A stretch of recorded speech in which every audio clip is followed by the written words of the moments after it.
जय माता दी। श्री दुर्गा सप्तशती का 5वां अध्याय। देवताओं द्वारा देवी की स्तुति। चंड मुंड के मुख से अंबिका के रूप की प्रशंसा सुनकर शुंभ का उनके पास दूत भेजना और दूत का निराश लौटना। ओम। इस उत्तर चरित्र के रुद्र ऋषि है, महासरस्वती देवता है, अनुष्ट छंद है, भीमा शक्ति है, भ्रामरी बीज है, सूर्य तत्व है और सामवेद स्वरूप है। महासरस्वती की प्रसन्नता के लिए उत्तर चरित्र के पाठ में इसका विनियोग किया जाता है। ध्यान। जो अपने कर कमलों में घंटा, शूल, हल, शंख, मूसल, चक्र, धनुष और बाण धारण करती है, शरद ऋतु के शोभा संपन्न चंद्रमा के समान जिनकी मनोहर कांति है, जो तीनों लोकों की आधारभूता और शंभु आदि दैत्यों का नाश करने वाली है, तथा गौरी के शरीर से जिनका प्रकाट्य हुआ है, उन महासरस्वती देवी का मैं निरंतर भजन करती हूँ। ऋषि कहते हैं, पूर्व काल में शुंभ और निशुंभ नामक असुरों ने अपने बल के घमंड में आकर शचीपति इंद्र के हाथ से तीनों लोकों का राज्य और यज्ञ भाग छीन लिए। वे ही दोनों सूर्य, चंद्रमा, कुबेर, यम और वरुण के अधिकार का भी उपयोग करने लगे। वायु और अग्नि कार्य का भी वे ही करने लगे। उन दोनों ने सब देवताओं को अपमानित, राज्य भ्रष्ट, पराजित तथा अधिकारहीन करके स्वर्ग से निकाल दिया। उन दोनों महान असुरों से तिरस्थ देवताओं ने अपराजिता देवी का स्मरण किया और सोचा, जगदम्बा ने हम लोगों को वर दिया था कि आपत्ति काल में स्मरण करने पर मैं तुम्हारी सब विपत्तियों का तत्काल नाश कर दूंगी। यह विचार कर देवता राज्यगिरी हिमालय पर गए और वहां भगवती विष्णु माया की स्तुति करने लगे। देवता बोले, देवी को नमस्कार है, महादेवी शिवा को सर्वदा नमस्कार है, प्रकृति एवं भद्रा को प्रणाम है। हम लोग नियम पूर्वक जगदम्बा को नमस्कार करते हैं, रौद्रा को नमस्कार है, नित्या, गौरी एवं धात्री को बारंबार नमस्कार है, ज्योतिषना में चंद्र रूपिणी एवं सुख स्वरूपा देवी को सतत प्रणाम है। शरणागतों का कल्याण करने वाली वृद्धि एवं सिद्धि रूपा देवी को हम बारंबार नमस्कार करते हैं। राक्षसों की लक्ष्मी नैऋति, राजाओं की लक्ष्मी तथा शर्वाणी शिव पत्नी स्वरूपा आप जगदम्बा को बार बार नमस्कार है। दुर्गा, दुर्ग पारा यानी दुर्गम संकट से पार उतारने वाली। सारा, सबकी सारभूता, सर्व कारणि, ख्याति, कृष्णा और धूम्रा देवी को सर्वदा नमस्कार है। अत्यंत सौम्य तथा अत्यंत रौद्र रूपा देवी को हम नमस्कार करते हैं, उन्हें हमारा बारंबार प्रणाम है। जगत की आधारभूता कृति देवी को बारंबार नमस्कार है। जो देवी सब प्राणियों में विष्णु माया के नाम से कही जाती है, उनको नमस्कार, उनको नमस्कार, उनको बारंबार नमस्कार है। जो देवी सब प्राणियों में चेतना कहलाती है, उनको नमस्कार, उनको नमस्कार, उनको बारंबार नमस्कार है। जो देवी सब प्राणियों में बुद्धि रूप से स्थित है, उनको नमस्कार है, उनको नमस्कार है, उनको बारंबार नमस्कार है। जो देवी सब प्राणियों में निद्रा रूप से स्थित है, उनको नमस्कार, उनको नमस्कार, उनको बारंबार नमस्कार है। जो देवी सब प्राणियों में शुद्धा रूप से स्थित है, उनको नमस्कार, उनको नमस्कार, उनको बारंबार नमस्कार है। जो देवी सब प्राणियों में छाया रूप से स्थित है, उनको नमस्कार, उनको नमस्कार, उनको बारंबार नमस्कार है। जो देवी सब प्राणियों में शक्ति रूप से स्थित है, उनको नमस्कार, उनको नमस्कार, उनको बारंबार नमस्कार है। जो देवी सब प्राणियों में तृष्णा रूप से स्थित है, उनको नमस्कार, उनको नमस्कार, उनको बारंबार नमस्कार है। जो देवी सब प्राणियों में शांति क्षमा रूप से स्थित है, उनको नमस्कार, उनको नमस्कार, उनको बारंबार नमस्कार है। जो देवी सब प्राणियों में जाति रूप से स्थित है, उनको नमस्कार, उनको नमस्कार, उनको बारंबार नमस्कार है। जो देवी सब प्राणियों में लज्जा रूप से स्थित है, उनको नमस्कार, उनको नमस्कार, उनको बारंबार नमस्कार है। जो देवी सब प्राणियों में शांति रूप से स्थित है, उनको नमस्कार, उनको नमस्कार, उनको बारंबार नमस्कार है। जो देवी सब प्राणियों में श्रद्धा रूप से स्थित है, उनको नमस्कार, उनको नमस्कार, उनको बारंबार नमस्कार है। जो देवी सब प्राणियों में कांति रूप से स्थित है, उनको नमस्कार, उनको नमस्कार, उनको बारंबार नमस्कार है। जो देवी सब प्राणियों में लक्ष्मी रूप से स्थित है, उनको नमस्कार, उनको नमस्कार, उनको नमस्कार, उनको बारंबार नमस्कार है। जो देवी सब प्राणियों में वृत्ति रूप से स्थित है, उनको नमस्कार, उनको नमस्कार, उनको बारंबार नमस्कार है। जो देवी सब प्राणियों में स्मृति रूप से स्थित है, उनको नमस्कार, उनको नमस्कार, उनको बारंबार नमस्कार है।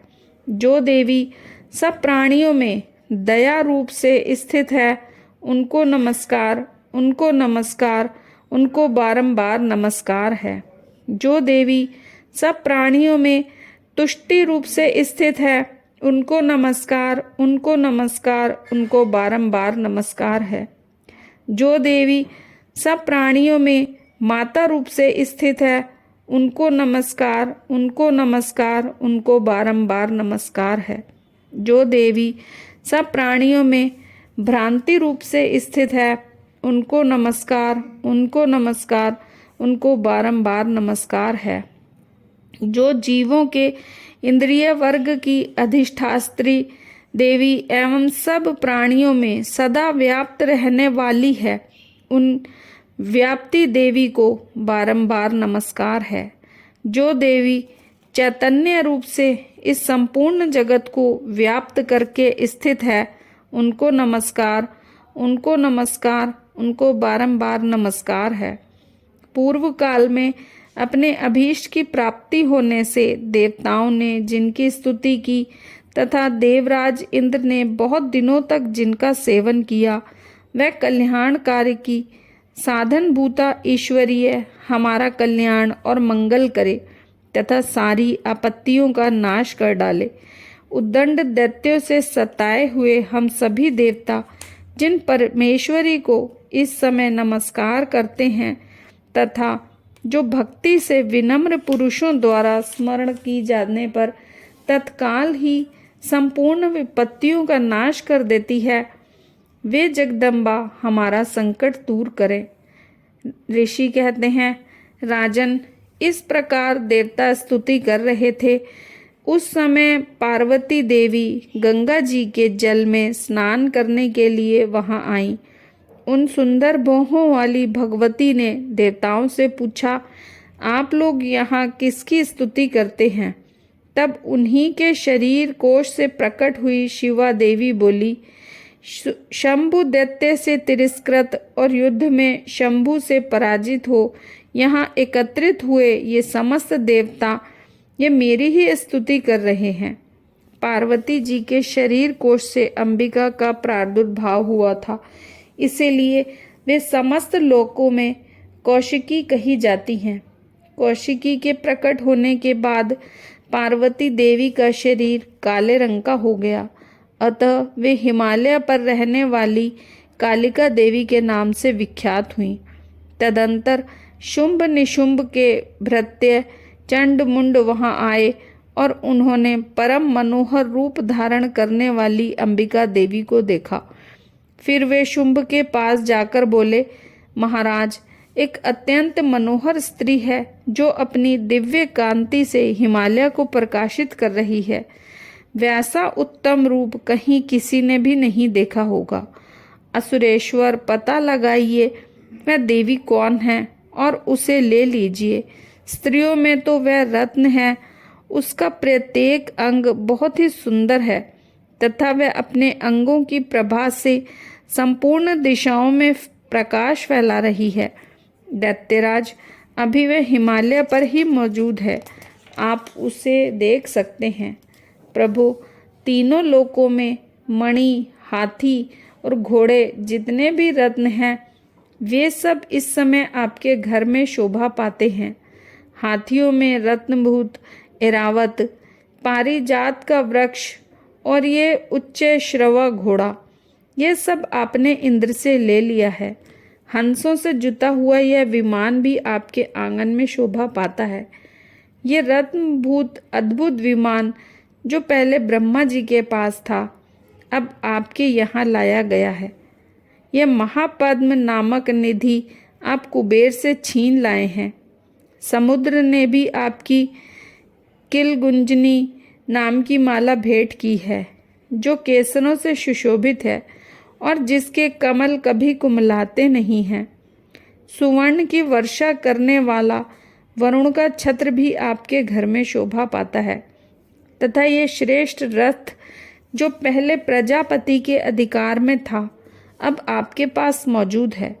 दैत्येश्वर, मृत्यु की उत्क्रांतिदाता नाम वाली शक्ति भी आपने छीन ली है तथा वरुण का पाश और समुद्र में होने वाले सब प्रकार के रत्न आपके भाई निशुंभ के अधिकार में हैं। अग्नि ने भी स्वतः शुद्ध किए हुए 2 वस्त्र आपकी सेवा में अर्पित किए हैं। दैत्यराज, इस प्रकार सभी रत्न आपने एकत्रित कर लिए हैं। फिर ये जो स्त्रियों में रत्न रूप कल्याणमयी देवी है, इसे आप क्यों नहीं अपने अधिकार में कर लेते?